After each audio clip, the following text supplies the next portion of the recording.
Hello, and welcome to Zap the Gender Pay Gap, the podcast series where we expose the elephant in the room.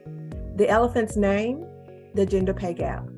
I am coming to you from Memphis, Tennessee, located on the banks of the mighty Mississippi River.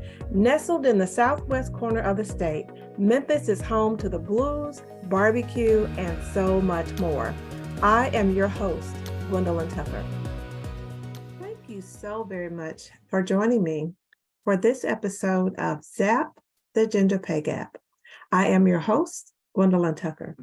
I created this podcast series to do three things: to expose the elephant in the room, to make it so visible that you can't miss it, to reveal its true nature. Two, to discover some pertinent facts that you may not have previously known about this elephant. And then three, to determine how can we dispose of the effects of this elephant in the room. Now, March is Women's History Month, a very appropriate time to celebrate accomplishments women have made. I celebrate women's achievements of all kinds, but I have specifically focused on women who have and are paving the way for equal pay. Women like Dr. Evelyn Murphy, who is engaged in work directed at eliminating the wage gap. In her book, Getting Even, Why Women Don't Get Paid Like Men and What to Do About It, Dr. Murphy confirms this: the gender pay gap still affects the daily life of women throughout the country, and get this, at every economic level, from cashier to CEO. She examines how much women and their families lose over a lifetime to the wage gap. When her book was published in 2005, Dr. Murphy estimated that a woman will lose between $700,000 and $2 million in her lifetime. That is a huge amount.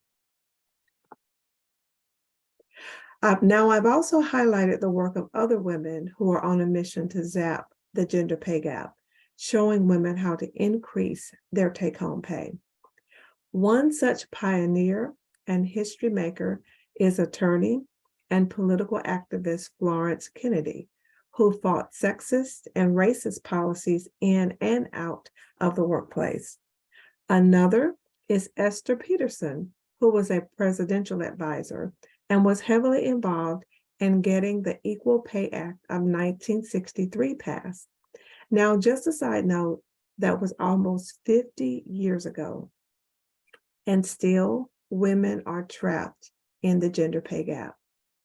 Now, here's another name you may recognize: Beyonce. According to writer Ellen Cranley, Beyonce was one of the first celebrities to use her star power to promote equal pay.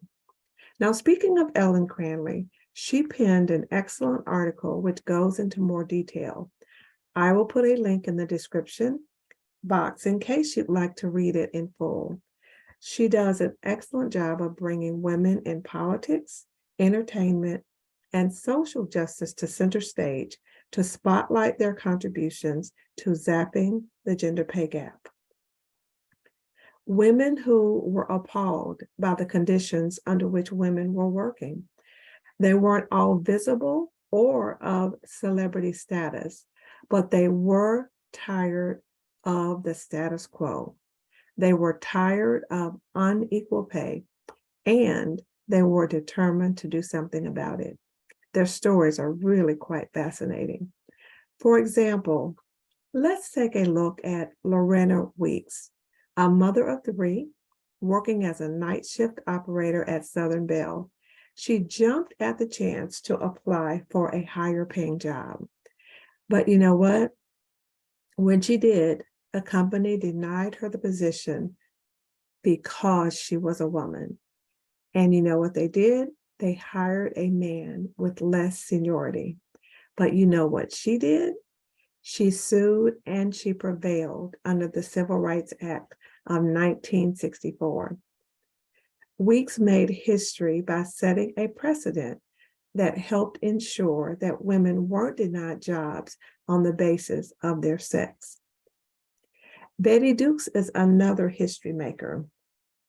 Employed by Walmart, she realized that neither she nor her female counterparts were eligible for the same promotions as their male counterparts. And at the time, women accounted for 72% of Walmart's workforce. Betty Dukes brought a class action lawsuit to rectify the situation for herself and her female coworkers. But because it was more than 1 million employees, the court ruled that there were just too many plaintiffs. But not to be outdone, she narrowed the number of plaintiffs by focusing on Walmart employees in the state of California. At the time of her death in 2017, a friend of Betty Dukes stated, "The work has not stopped." She was one of many voices fighting for the same cause. What about you? Are you alarmed by this elephant in the room whose name is the gender pay gap? I call it the elephant in the room for two reasons. One, because it's an eating machine. And two, few people are ready, willing, and able to talk about it. To talk about the fact that the female to male earnings ratio hovers at 82%, and it has been in that range and around that percentage for about 20 years. Also, being appalled by the fact that the pay gap is larger for women of color, and that the pay gap varies widely by occupation. Are you appalled by the fact that the gender pay gap affects women and their families during their working years and follows them into retirement? Well, I know I am, but I don't want to just stop there, and I will not stop there. My mission is to take action and to do something about it. It's the reason why I created this podcast series. Ultimately, my mission is to slay this giant in the room. Yes, to show women how to zap their gender pay gap. My goal is to join the ranks of women like Dr. Evelyn Murphy, like attorney Florence Kennedy, like Beyonce, like Lorena Weeks, like Betty Dukes, and all the women who have contributed to closing the gender pay gap. And I thank you for joining me and celebrating these women and their accomplishments. I wouldn't dare close this episode without extending a huge thank you to Ellen Cranley for compiling the article to highlight 12 surprising women from history who paved the road to equal pay. Now it's our job to get on that road and drive this elephant out of our territory. It is our job to identify this elephant in the room, but also how to address its effect. And an important step in doing so is to examine our status and the state of pay where we are. I will have more on that topic in our next episode, so please plan to join me next Wednesday at noon Central Standard Time for the next episode of Zap the Gender Pay Gap.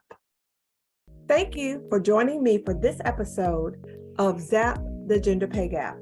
Please rate, review, and subscribe to or follow me wherever you get your favorite podcast. I am your host, Gwendolyn Tucker. Thanks so much for listening. See you next time.